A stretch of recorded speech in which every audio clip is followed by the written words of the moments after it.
Hey, Dan. Can you hear me? Robin, how are you doing? I'm good. Sorry, I'm trying to get I've got to click our Instagram go live. Sorry, 1 second. Of course I can hear you, Okay. Robin. I have perfect Wi-Fi. You have less than perfect Wi-Fi, my friend. I would just like the record to show that I was on time today. And once again, my friend Dan was a little bit delayed because of his Wi-Fi. No judgment. Robin, how are you doing otherwise? I'm doing well. Wait, no, listen, I want to go right to you because don't you have some breaking news here about... Yes, just not even an hour and a half old.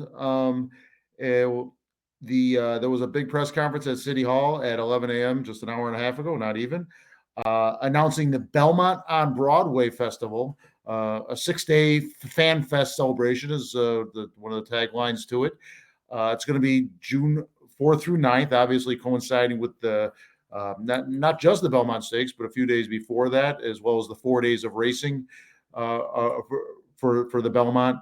And pretty neat stuff. And I'm going to jump to the chase a little bit here that they're going to have they're going to shut down Broadway on that Wednesday and bring in the band Blues Traveler and have a free, free all ages alcohol-free concert on Broadway with Blues Traveler. I don't know if there's an opener, but that's I actually know that band. This is exciting. It is neat. They certainly had some good hits. I think they kind of bring that maybe party appeal to, upbeat appeal to it, even though they do have blues in their name. They're more kind of good catchy tunes. And there's a lot of things going on that week, though. It's not just that, but that would be the highlight of it. Well, the highlight, of course, being the Belmont Stakes itself. But as far as the celebration, the downtown celebration, the Blues Traveler appearance, the free concert on Broadway will be that. And I know we got to give a lot of credit here because I know people have been planning this for months. I think originally they wanted something even bigger. And who knows, maybe that's what's in store for next year, Robin. But this is still pretty big. This is kind of fun. I'm an unabashed Saratoga lover. There's times when I'm annoyed at Saratoga, traffic and so forth, but I'm going to enjoy the whole thing about the Belmont. I hope, I intend to anyway. And let me read a couple of things that are happening that week. Tuesday, June 4th, Embrace the Belmont at the National Museum Hall of Fame. I interviewed Ms. Donna Brothers from NBC Sports, a former jockey, just last week or maybe 2 weeks ago on that. Therapeutic Horses of Saratoga, my good friends there, Dr. Aaron Christopher Sisk and Meg Koloski. They're working with the National Museum and Racing Hall of Fame to have that event there.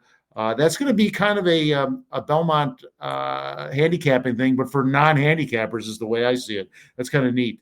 Wednesday, as we just talked about, the free concert on Broadway in front of the City Center. I've got a list here. This is all on the Discover Saratoga website, incidentally. And I did just post it on Saratoga Report. That's why I was sorry, Robin, I left you hanging again. That's quite all right.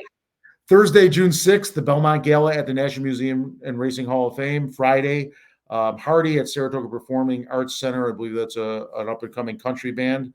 Oh God, I'm such an old guy. I don't know who these kids are. Hey, we know Blues Traveler. We know somebody. That's because they were around in the 90s. Exactly.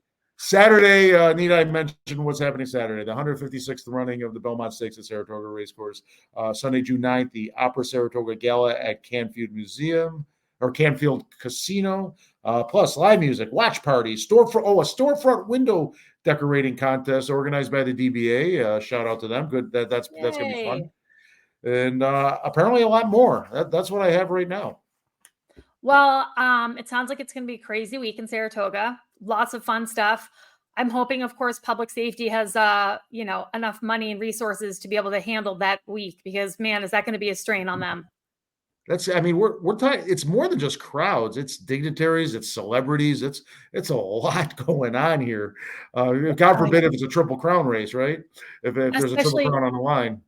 Yeah, no, especially when we're like firing on all cylinders and we have the track going and we have stuff going at SPAC and we're talking about downtown road closures. That means, there's just so many areas where public safety is needed to make sure things are kept calm and maintained and safe. So gosh, oh yeah, that's going to be a big week for them. Yeah, and I know a lot of people at City Hall and beyond. The Chamber, Discover Saratoga, DBA. Obviously, some people at City Hall working on security as well as NYRA and aerial law enforcement, not just here at Saratoga. That's obviously the most important. But man, a lot of work being put into so many facets of this. I tip my hats to everybody involved. We probably don't even know a fraction of it. Yeah, I know. And, the summer is all obviously like a trying and difficult time for public safety, especially the police department. And that's when the track starts, midway through July. So, yeah, it'll be a long summer, but hopefully a good, safe one. And all those activities sound awesome. It sounds like such a fun week. Yeah, it will be. And the flip side of that is I'm going to enjoy it. I'm excited for it, but I wouldn't blame someone if they put their home on Airbnb for 10 grand and went to Lake Placid.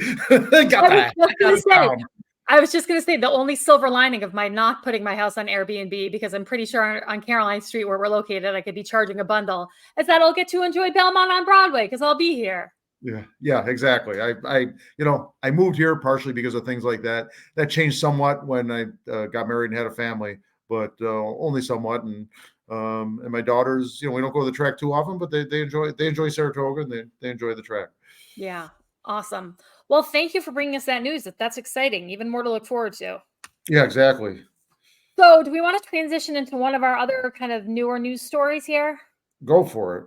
So, I'm going to bring in our guest, Mike Brandy. Mike, how are you? Hey guys, good. How are you? Can you hear me okay? Yes, we can hear you great. Right.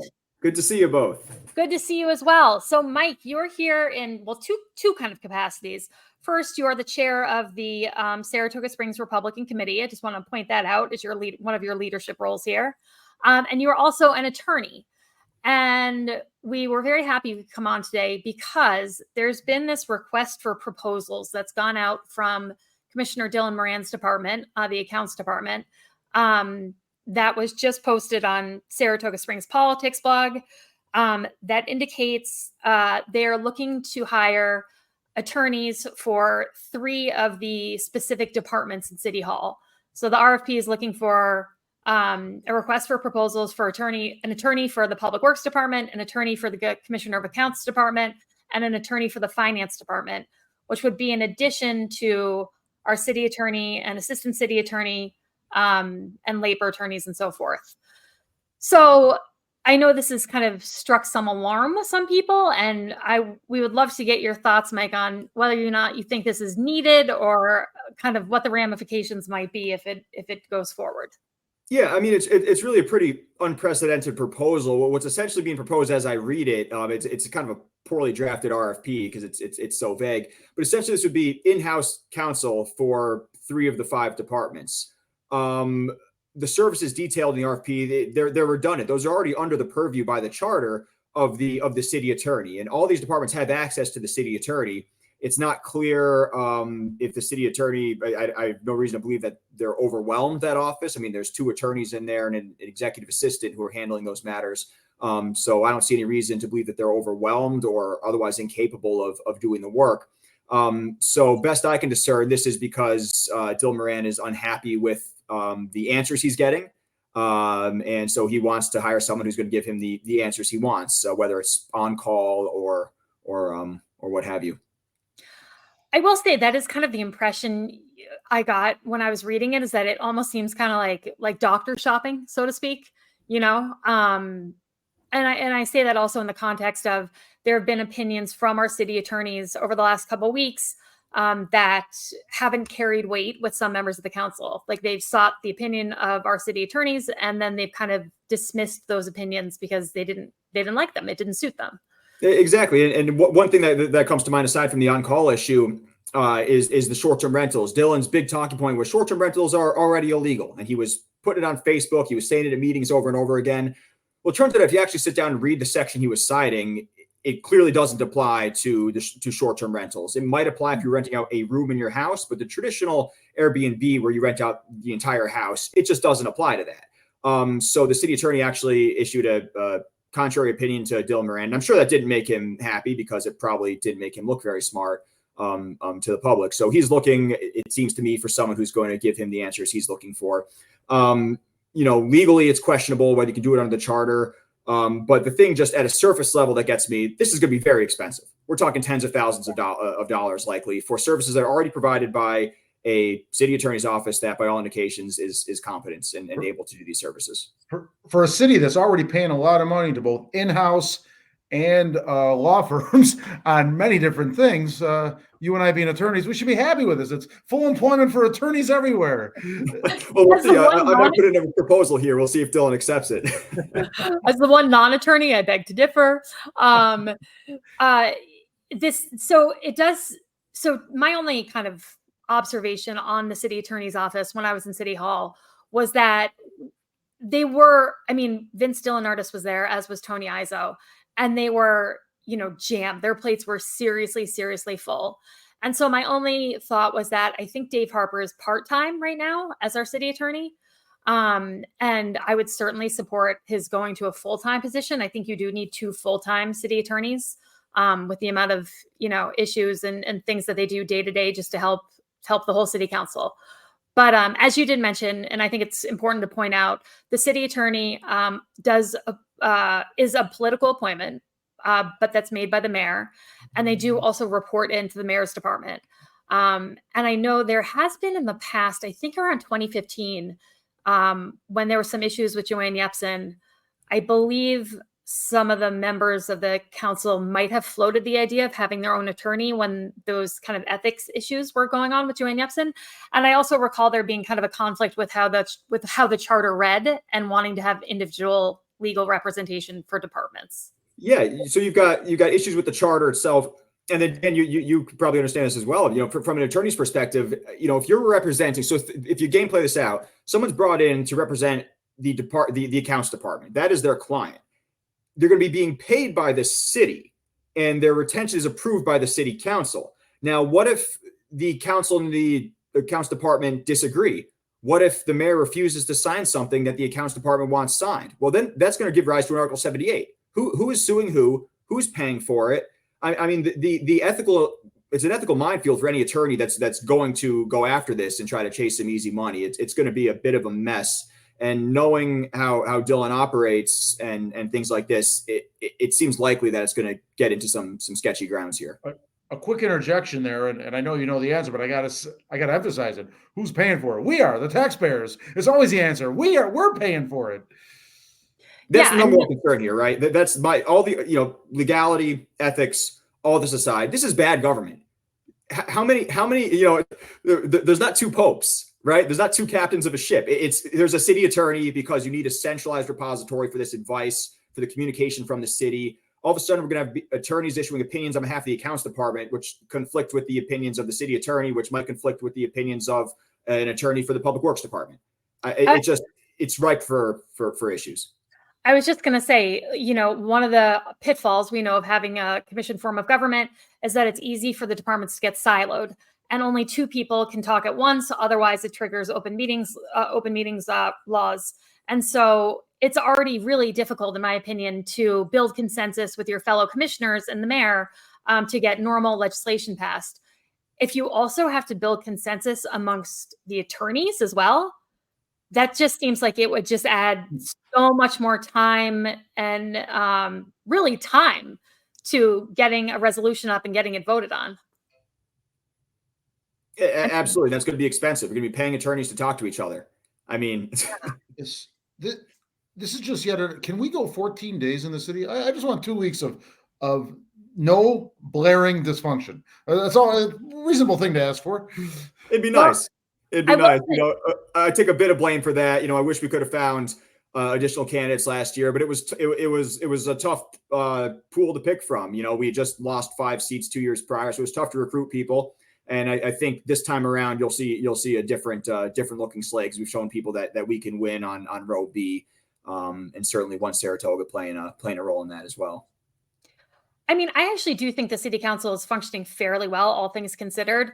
I just think their Achilles heel is that they've decided to tackle issues that are really, really complicated. Deciding to address short-term rentals, deciding to address paid parking, deciding to address homelessness. these are all like super challenging and complex issues. So I feel like all things considered, they're operating fairly well. But I will say, I spoke to some of my sources in City Hall, and the impression I was left with was that not all of the city council members were aware this RFP had been issued. So I'm really curious to hear the discussion at the next city council meeting about this, to see if that was the case, because I suspect that some of the other council members think that the city attorney's office could use some more help, generally speaking, but may not be in favor of this individual attorneys for individual departments.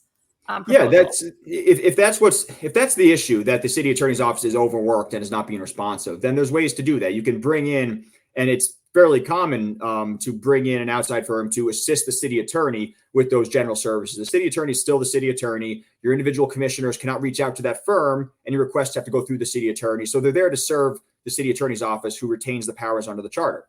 That is fairly common for municipalities to do. I lost my train of thought. Well, and so, I really think this context is going to be helpful in terms of understanding this proposal. But also, didn't you think it was kind of weird that the public safety department was left off the list of getting their own attorney? Yeah, I think that goes to show you that this at its heart is a political issue. They're looking to have a attorney for their caucus in a way. They're the 3 Democrat endorsed people. Again, I'm not sure who's aware of what, but that's clearly an issue here. And what's going to, prove an issue for them is, Manita's running for Senate right now. She's a commissioner of finance. This is going to be expensive, as we've discussed. So she's going to have to sit up there and talk about how we're going to pay for this and why she's voting for it. And to the extent, I found my train of thought that I lost before. To the extent that they're going to say this is an issue about being overworked, yes, there's a solution for that. If they're going to say that this is a political issue, that they're not getting served because there's political differences, Tony Izzo was appointed by Ron Kim and was used by the rest of this council for 2 years with no complaints. So why all of a sudden is there complaints? I think that if that's what this is, it's disingenuous. So I think this is going to pose some issues for Golub and Manita if they're indeed going to be in favor of this. Well, and I do think it's again important to point out Dave Harper, the one of the city attorneys, is a political appointment and is, I believe, a Republican, but I haven't observed any real partisanship in terms of his opinions or how he's interacted. I mean, we're on the outside, obviously, so we only know what we see. But I haven't really heard or witnessed any kind of partisan. I'll give you an example of Dave Harper's nonpartisanship. So I had was not aware of Dave Harper at all until he applied for the job as city attorney. So he's not a party. He's not. I think he used to be involved in the party. Not an operative. He's not an operative. He's not a committeeman. He doesn't walk petitions for us. I don't think he donated to any of our candidates, as far as I'm aware of. So Dave Harper's not a political person. In fact, he's pushing back pretty hard on my open meetings lawsuit right now that we're fighting. It's a separate issue. So so I don't think Dave Harper is a political person. I think he's probably looking at this position as any attorney does. He's a practicing attorney. He's got a reputation. So he certainly, has that in mind when he's acting in the role of city attorney. He's well thought of. He's got a lot of experience with DA's office for years and so forth. A quick aside there, though. What I know you had you sued the city on FOIL and won and got some attorney's fees on it. You have a separate lawsuit against the city of Saratoga. Is that exactly? Yeah. So that was filed shortly after my FOIL lawsuit. We uncovered a series of an email vote, a vote that was taken by email. Regarding a waiver of a 30-day notice waiver provision for the liquor authority. For liquor licenses to be amended, you need to provide notice, and it's typical that they're just waived. It's a fairly innocent act, but you got to do it in public. You can't do it behind the scenes by email. Committee on Open Government is very clear. You cannot take email votes.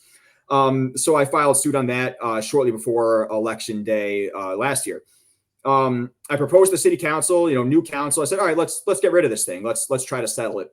So we proposed to the city council, if you guys will sit through a training provided by the Committee on Open Government, it takes about an hour and a half. I'll drop the case. I'll walk away. No fees, no nothing. Pretty fair proposal. In fact, I would hope that they would do that, of training from the Committee on Open Government without litigation forcing them to. As I understand it, a majority of the council was in favor of it. and a council person who you could probably guess refused to go along with it, said they would not go through it with the training. So because of that, the litigation is proceeding. And it's pretty frustrating to see that, but unfortunately, Harper and cooler heads in the council cannot control this person.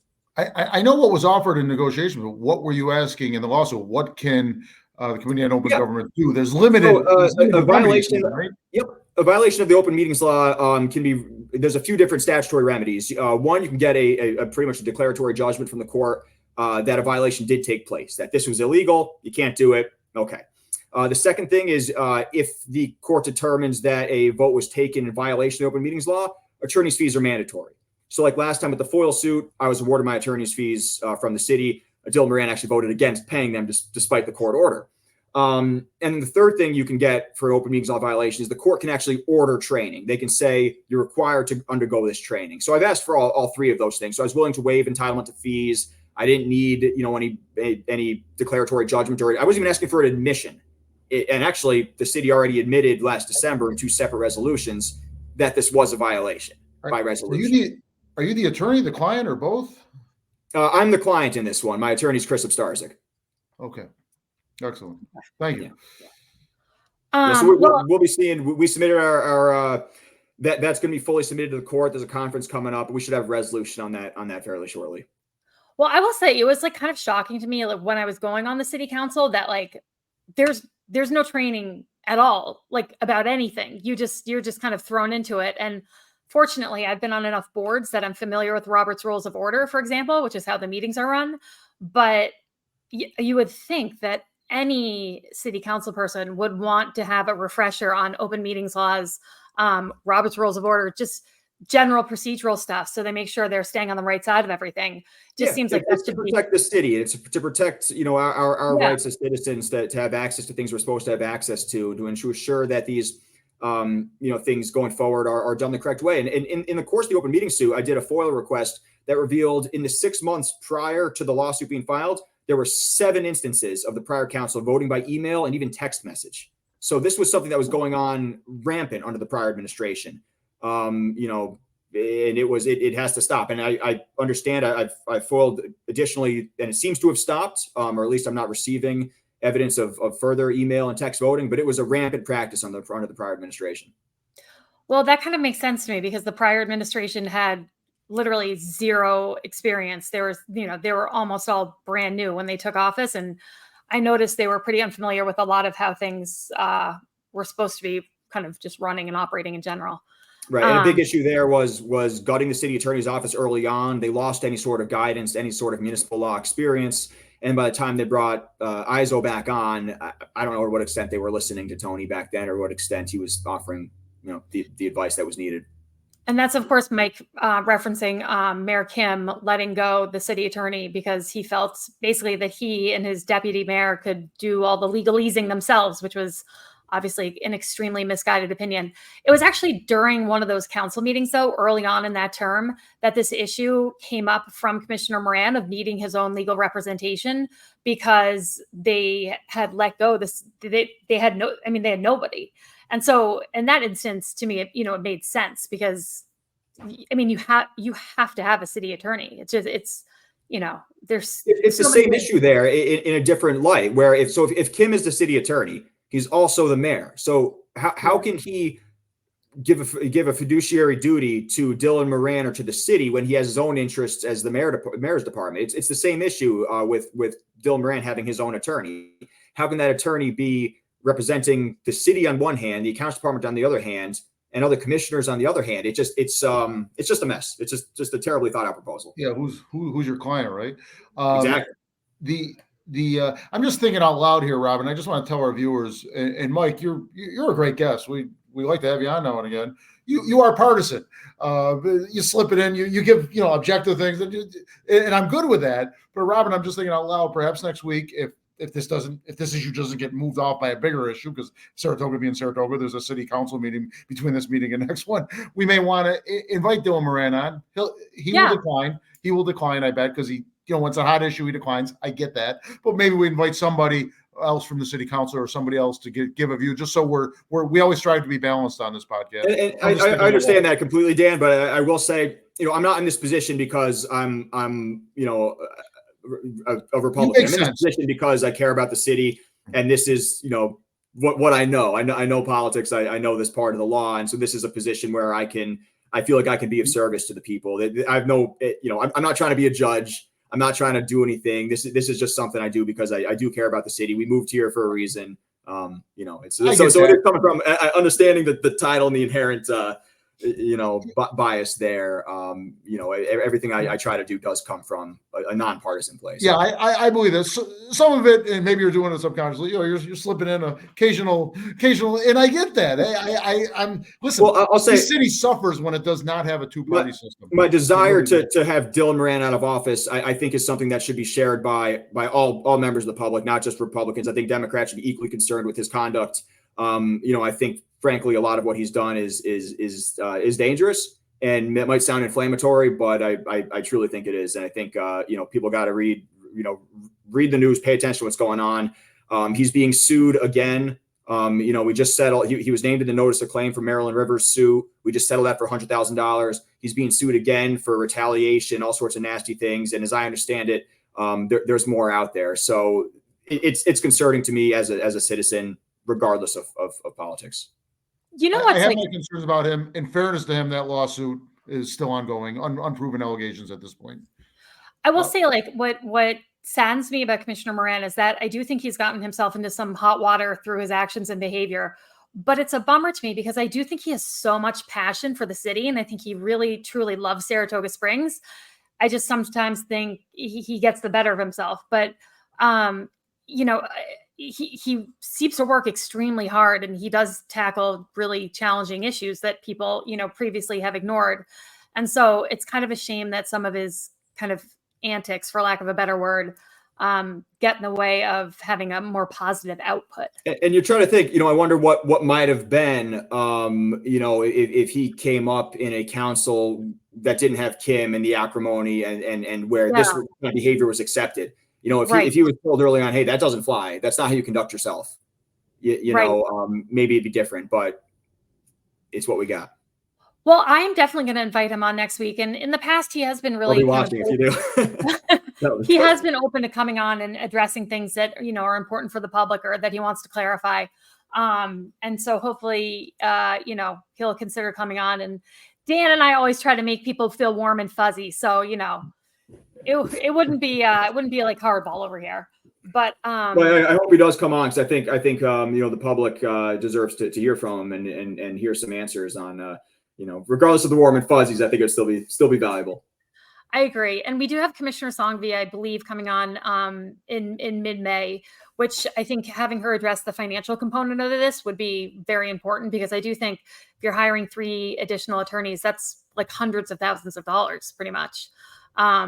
And the way they've talked about the budget, it just seems unnecessary.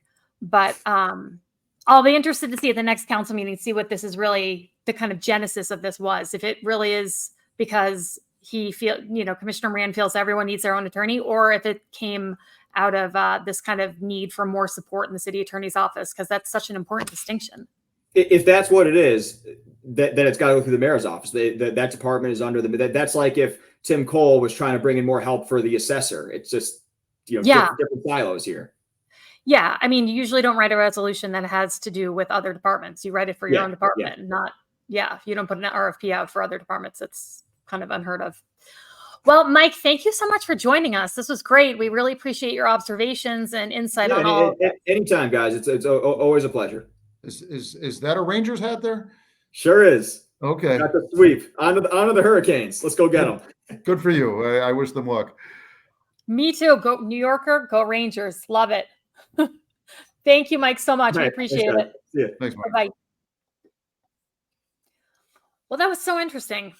Yeah, I'm glad we had him on, and especially if next week we at least offer it to somebody else. He's always, I had a bad email exchange with him probably before I met him once or twice.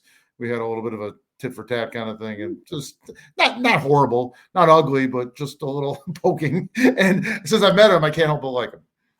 Yeah, I hear that. So moving on to one other little piece of news that people were kind of freaking out about that I feel like we just have to very briefly touch on. Tell me you were not surprised that they found Kane the cat, and they found Kane the cat alive. Not only was I surprised, I was skeptical that it was the right cat. I'm like, are we sure? So Kane the cat, for those who don't know, but I feel like most people who have any social media presence at all probably know about this. Kane the cat was a cat that lived next door to Spring Street Deli and would wander into Spring Street Deli from time to time. Long story short, the owner of Spring Street Deli took the cat and dropped it off outside an animal shelter, but it was the dead of winter. The animal shelter was closed. So he essentially kind of like threw it out the window and left it kind of to die. It was super cold. I remember when this was happening. So there have been people out looking for this cat, like doing like grid searches for this cat. Like I've actually never seen quite an effort mobilized, like the effort that mobilized trying to find Kane the cat. But this happened a couple months ago. And so I think most people thought, it was highly unlikely that this cat would survive the winter. Well, apparently there was a couple who had Kane the cat coming up in their backyard, and they started leaving food out for the cat. And then I don't know who connected to, but they figured out it might be Kane and told his owners, who came over and apparently, recognized Kane the cat, and Kane started purring and recognized his owners. And so they were happily reunited. If that cat could talk those 2 or 3 months, can you imagine what a story that cat could tell? I mean, it was supposed to die in that cold out there, and who wouldn't think it would? If you saw the movie with Michael J. Fox, what was it, Homeward Bound, with the 2 dogs and a cat? Oh my God, I love that movie. Yes, yeah. And the Chinese cat. This might, someone may pick this up as a kid's movie or something. I totally know what you mean. Yeah. I totally know what you mean. I, of course, am not the biggest fan of cats. Love Kane. So happy Kane is alive. But to me, this is like very, very on brand for cats. Very dramatic, very, high attention move by this cat. No, I'm just teasing. And we've talked some viciousness towards the owner of Spring Street Deli that's come of this all. And maybe someone will get mad at me, but Spring Street Deli is a good local restaurant that employs people, that is a good neighborhood restaurant. I'm hoping we can move beyond this. He paid a price. He pled. He paid a price. I'm hoping the neighborhood, if you will, the community amongst there can move on. I'm hoping they freaking put a microchip in that cat, like every other pet owner does. Wouldn't that be like your first order of business? Or not letting the cat outside would also, that's I'd be like microchipping the cat. I'd have an Apple AirTag on the cat's collar. Yeah. I'd have like 85 GPS locators on that cat. And yes, hopefully they can work it out with the neighborhood. I'm sure they will. But it was really very surprising and happy news to wake up to. Although also my first reaction was like, from Meet the Parents, when they have Jinxie Cat who goes missing. Okay. Yeah. And then Ben Stiller buys like a replacement cat and is like, Jinxie Cat, and tried to swap out the cats. Anyway, couldn't help but think about that and kind of giggle. But anyway, two movie references, Homeward Bound and I know. Okay, Homeward, but both classics, I might add. So yay, hooray for Kane. We're delighted to hear that Kane made it through the winter. That is one tough kitty. So do we have a comment or two here. One sec. Ginny says, I believe that Dylan Moran would not have been reelected had someone run against him. Thus, we are left with him, and quote his antics. That is correct. No one ran against him in the last election cycle. Whereas prior to that, when he was first elected, he was running against 2 people. Then we have Patty said, yes, drop the charges. I believe she's referring to the lawsuit with Mike and dropping the charges in exchange for doing some training, I think, probably. Or the owner of Spring Street Deli. I mean, that case is done. That case is. Yeah. Oh, yeah. I don't know. He said he pled dropping the charges just because the cat came back. That case is done. Right. Anyhow, what else? Did you have anything else, Dan, for today? Um, just let me go back to what I said, and Mike touched on it, the lawsuit, the whistleblower lawsuit against the city and Dylan Moran. That's kind of what I was referring to. In the month of April, we have these two things going on: the announcement of the lawsuit, or the revelation of the lawsuit, as well as this attorney thing, and just a bunch of little things in between. This council is, and I know there's some carryover people, but this council is a million times better than the council from a year ago, the last term. But the issues may not be with the council itself. It may be individuals. Commissioner Moran being one of them. I'm trying to be fair to him, but I'm not afraid to point out where I think he can be a problem. And but there's still problems here, is my point. And just in this city, and the dysfunction and the disregarding of the law and rules and the naked ambition and so forth, it continues on. Yeah, no, I agree. There definitely have been some moments where I've been watching the city council, and yeah, the disregard for procedure especially has been like kind of very, very concerning. And I think that you can get into City Hall and feel really great about yourself maybe, and feel really great about all the things you're doing, and maybe get some blinders on as to when you need some kind of reality checks, and also realize that it's not all about you and taking, credit for things. It's about doing things that are productive and functional and collaborative. Let me throw out two words in a term that makes some people groan and some people maybe get excited. And is it time for charter change? Oh, Jesus God. So here's what I have to say about charter change. So there have been so many efforts made to change the charter, but they've all largely been made by the same group of people who put together an initial proposal for an alternative form of government. And then every time their ballot resolution lost and charter change wasn't passed, they would adjust the proposal for what our new form of government should be, and kind of try to pitch it again and see if they could win, again, by adjusting a few things here or there. And I think that group in particular, if there was an effort for charter change, it couldn't be from that group anymore, because I think they have, used up any political capital they have. I think they're way too in it, and it became way too personal for them. And it created a lot of acrimony, and there was never clear or logical explanations on why they came up with the alternative form of government they were coming up with.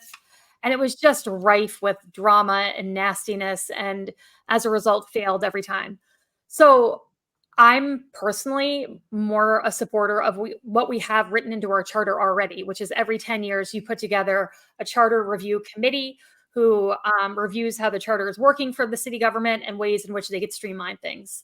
And so that process is a process I'm on board with, and it's already, worked into our charter, versus having an outside group put together an alternative form of government again and make that huge effort to completely change the form of government. I guess my question is, how much, and again, I keep using the word dysfunction, how many problems and lawsuits and things. I mean, this is so dysfunctional, continuously so now for a while. And part of it is the form of government, I believe. And I didn't mean to drag us into a deep thing, but I don't know, maybe it's time, because I think that 10-year cycle is still a few years out, right? So we just did it 4 or 5 years ago. Was that right? I think Mayor Kelly did it in her at the beginning of her first term, which would have been maybe 2017, I think. Yeah. Well, sneak up on us. So kind of coming up. But I'm looking at this article right now in the Daily Gazette that came out about former employee sues Saratoga Springs account commissioner. Yes. And this is kind of the kind of whistleblower lawsuit you had mentioned before. And none of this has anything to do with the form of government. You know what I mean? The lawsuit with Marilyn Rivers, I don't think I suppose they were fighting over what department she should be in, but I don't think the form of government would have, had an effect on that lawsuit. I think it's more the behavior of people in office and the workplace environment that they're working in. Well, we've got 5 fiefdoms, though. We have 5 executive level council members that most cities don't have that. They're legislators. and Yeah. they're not really in charge of departments. The mayor or the city manager is. So I don't know. I totally agree with you that I think part of it is having 5 different people in charge, right? We have 5 mayors, and I just don't know if that works.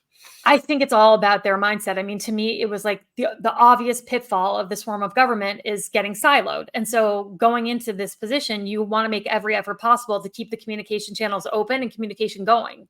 And I think as long as people put in good faith effort to keep the communication happening and keep those channels open, it really does offset a lot of the pitfalls of having 5 executives, as you say. But the second somebody kind of opts out and just goes rogue and starts doing their own thing and maybe puts out RFPs about other departments that they don't even know about, then things do quickly go to shit. And it's certainly frustrating. And it's also, not to go on and on, but it's also really frustrating because I know how much effort goes into all the work at City Hall, and it really doesn't even begin to equate the output. Like so much goes in and like a little bit comes out. And so it feels unfair to all the people who work in City Hall that their effort doesn't necessarily translate into the final product. Okay. I get that. Hey, I want to hitch to something cold, but it's something I think you've been following. There's been some movement on the school board elections, right? Are you prepared to talk about that? Because I know you follow that more than I do. Yes. So I've been away for the last 3 days. What I do know is that one of the candidates from the last school board election, Joe, I forget how to pronounce his last name. It's Sabanos. Sabanos or Sabanos? Yeah. Sabanos? Yes. Do you remember we had him on the podcast? We interviewed him. I do. So, he lived in Greenfield, so he was not eligible to run for city, any city seats, but because the school district covers part of Greenfield, he lives in the district, so he can run. Correct. And I remember being like super impressed with him when we had him on the show. But he's decided to throw his hat in the ring and is petitioning to get on the school board ballot. I think the petitions are due today. So presumably he got his 100 signatures, but I know he is full speed ahead in campaigning for one of these school board seats. And then also, surprisingly, John Ellis, who has been on the school board for years and has really served our community well by all the work he's done on the school board, is not running for re-election, which I was really surprised about. Yeah, I think you told me that. I thought he was running. In fact, Connie Wojtowicz, if I'm saying her name correctly, asked for people to vote for him on her piece on John Kaufman's Saratoga Politics blog. So that was kind of I think a recent decision, at least based on what I saw. For all I know, he decided weeks ago, and it was just miscommunication. I don't know, but so yeah, that was interesting. I think, Robin, we should have a day where we give all candidates 10-15 minutes an opportunity to be on here, and we do a quick interview of each one. Yeah, absolutely. I've asked Connie. I don't believe she can, but I have reached out to Amanda. I will reach out to Joe and then touch base with the other 2 candidates. And yeah, I think that would be great. I mean, the school board is really important. It's really important, the people that you elect to your school board. And I sometimes think people don't realize that until the big controversial issue comes up that needs to be handled by the school board. And then, people come out yelling and screaming and are unhappy with the representation they have there. So yeah, it's essentially a second city council in many ways. They have that much power. Yeah, no, it is. I quite agree. And the election is on May 21st. I know on May 14th, the Women's League of Voters is having a candidate forum, not a debate, but kind of a meet the candidates forum. But I think meeting the candidates here would be a whole lot better than that. We want to offer that. And we'll offer it. Some will come, some may not be able to. That's fine. Yeah, absolutely. No, we will absolutely do that. I think that's about all I had. Was there a short-term rental update? No, but it's, I'm waiting. The ball is in Commissioner Moran's court, right? Because he's told me in an email, and I think he's announced at a city council meeting, that the 2.0 version of his original proposal, which I believe will be a significant departure from some of the aspects of his first proposal. I don't know what specifically those departures would be, but that's coming out. Now, he's not under such a gun because I mentioned it last time that the state legislature did not, the state legislature and the governor did not put anything in the budget, in the final version of the budget, in the past version of the budget, regarding short-term rentals. There is a belief there's something may happen before the legislature adjourns in June. So that still could be coming from the state. But Commissioner Moran painted it that a little bit of a gun to our head because the state's going to take action in the budgets. And that didn't happen in the budget. Again, it could happen in the next, month, 5 weeks or something, as long as the legislature is going to be there. They're going to hightail it quickly out of town to get back to campaign. But so I don't expect the elongated June session there. So just waiting for Commissioner Moran to propose something.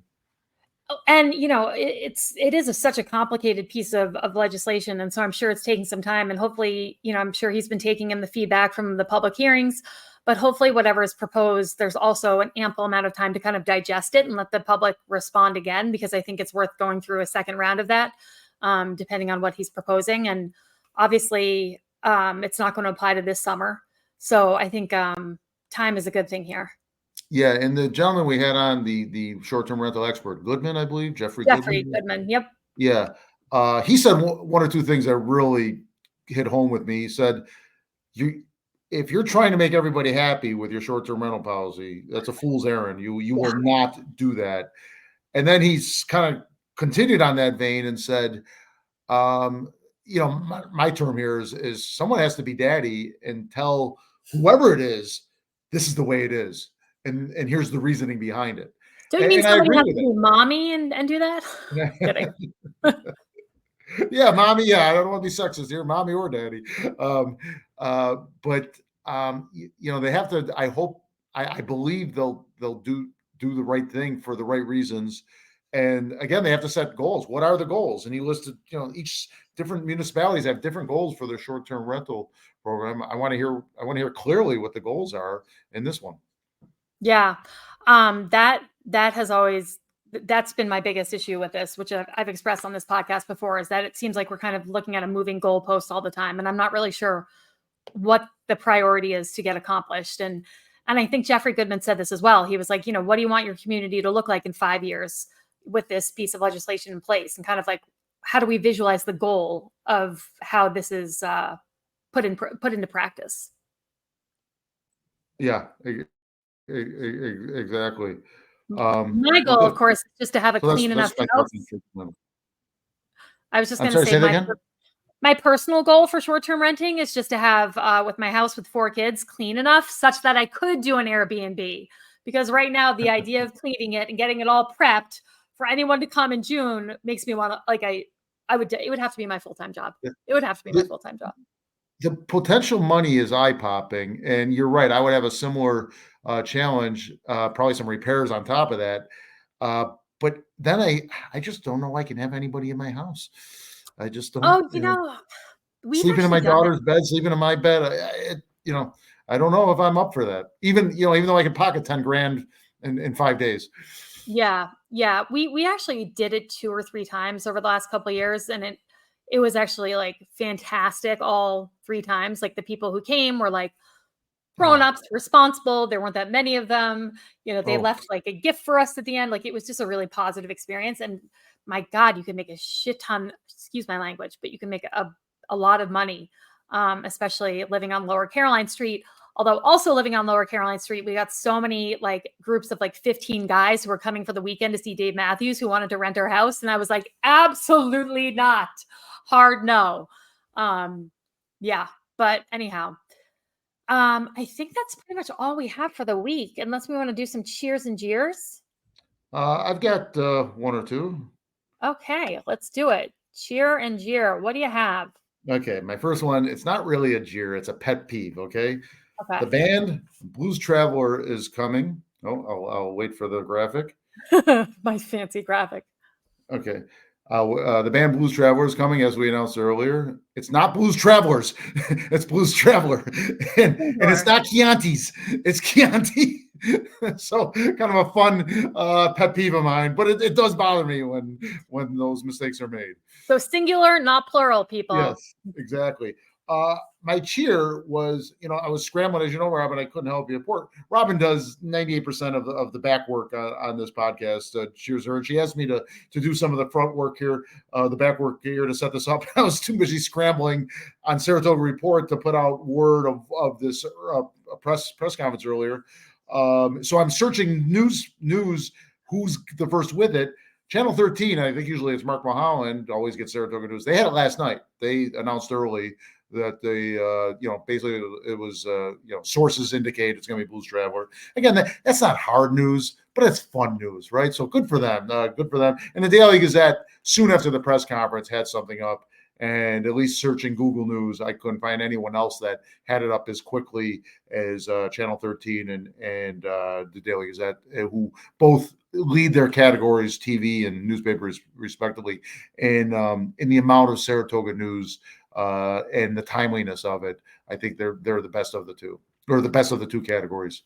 Well, Dan, you can always be late for breaking news because as a former news producer, breaking news takes precedence. So no problem. You always go for the headline first. I can do the back end stuff. That was no problem. And this was a fun one to share. There was really quickly one topic that I wanted to bring up that we had kind of skipped over by accident, which is there's a plan protest planned for tonight. That is, hold on, I'm going to just look it up for you guys. It's at 6 p.m. in Congress Park, and it's a pro-Palestinian, hold on, let me read it to you guys exactly.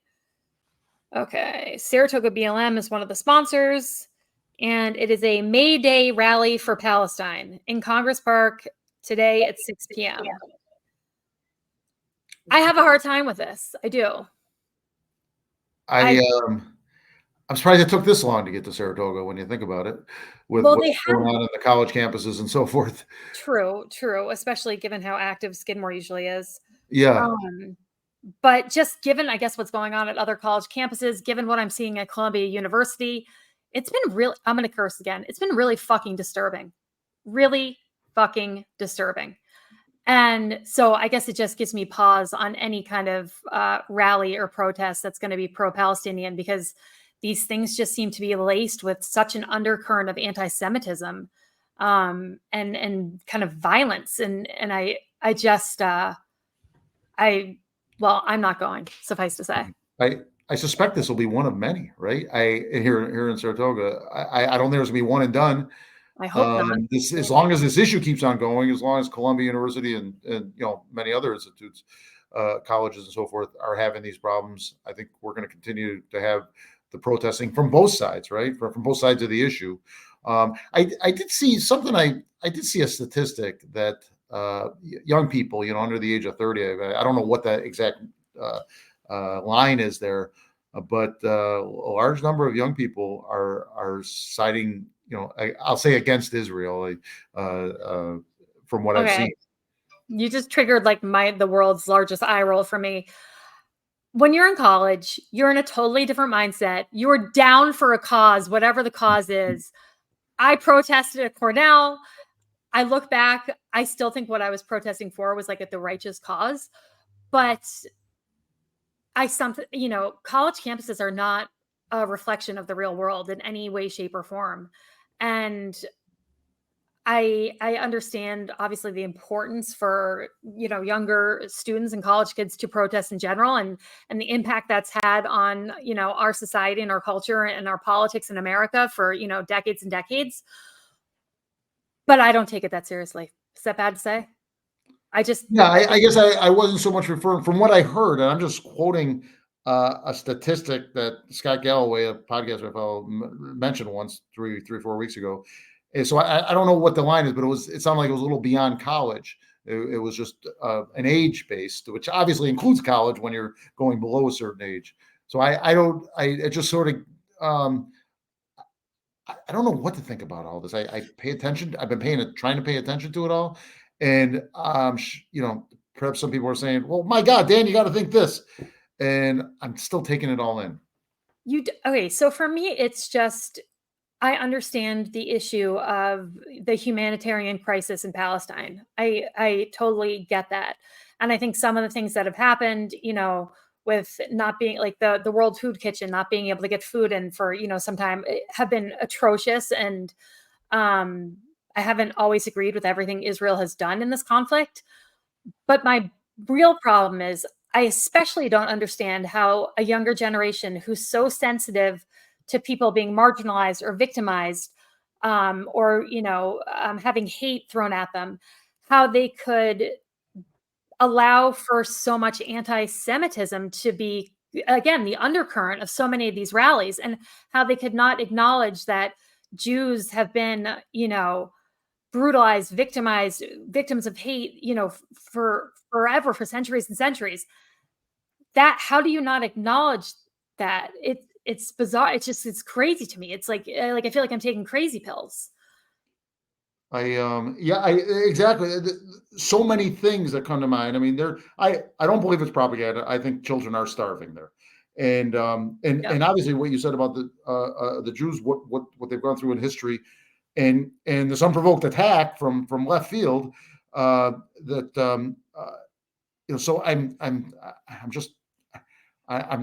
it all pains me, right, from every side. I know Hamas is hiding in hospitals, right?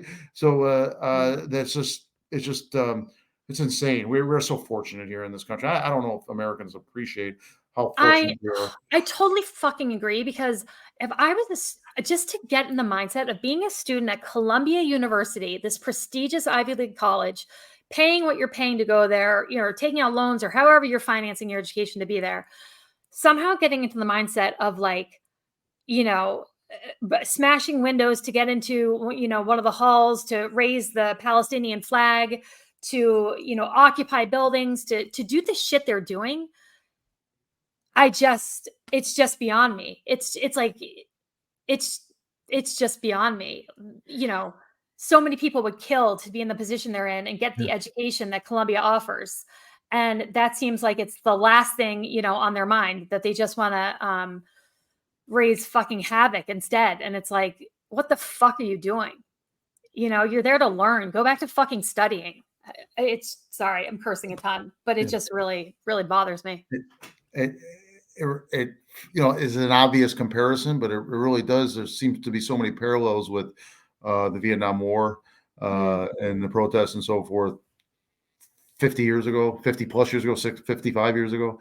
When I was a kid, I remember even a little bit of seeing things, just a little bit. I'm 58, so I was, in the early 70s, I was starting to pay attention and caught a few things. But Vietnam, my God, people are being drafted. I mean, we just had there was assassinations happening. It was a wild and horrific in so many ways time in our country. Can you imagine this generation if suddenly there were? I mean, the thought of a draft. I mean, it's just, I don't know. It's crazy. It seems like the span of time hasn't been that long between these two things, what's going on now and what you're talking about, the college, campuses during Vietnam, but different breed of people. Someone suggested we should have a draft, not just for the military, but for some sort of national service. Every young person has to do some sort of national service, the Peace Corps, some offshoots of that, whatever. And they said that could be something that solves a problem. Not that like what they do in Israel. But yeah. And whereas that generation has absolutely something in common, whereas right now they don't. This nation's so divided. I know. I agree with that in a way, that having some kind of compulsory experience that would kind of, unite people and in a bit of national pride, and kind of uniting them as a country, and remembering, just remembering how privileged they are to be standing on the campus of Columbia University and not piss away that fucking privilege and, have to go to virtual classes or shutting down the school and all the shit that they're dealing with instead of getting an education. It just seems like the height of American privilege, I suppose. Anyway. Well, we got somber, didn't we? I know. Let's get back into the happies again. I was traveling, and so I don't think I have any off the top of my head. Jeers. While you're thinking, we never mentioned Adam could not be here. Adam Israel. Oh yeah, could not be here this one, but hopefully he can. I think he'll be able to make it next week, and there will be a city council meeting next Tuesday night. So something tells me we'll have some interesting things to talk about by Wednesday. I will not be here, my friend. I will be in San Francisco for my brother's wedding. So Ah, someone's going to have to do the podcast on the back end without okay. me. I don't know. Okay. We'll do less. I'll fudge my way through it, Robin. Just have your phone. Just have your phone as the bride's walking down the aisle if I desperately call you. I'll be like ducking like this while the vows are being said, piping in because I have to, you know. Well, thank you, my friend. Always good to see you. And thanks everybody for watching. Like, subscribe to us on YouTube. You can find us on any podcast platform. Share, like, follow, all those things. We had a nice big live audience today. So thanks to everybody again who was watching. And I'm going to work on getting our call-in number set up again so we could have people call in and comment while we're talking about some of these issues. So I think that'll be kind of fun moving forward. That's going to be wild. Okay. I know. We can handle it. Thanks for watching, folks. All right. Over and out.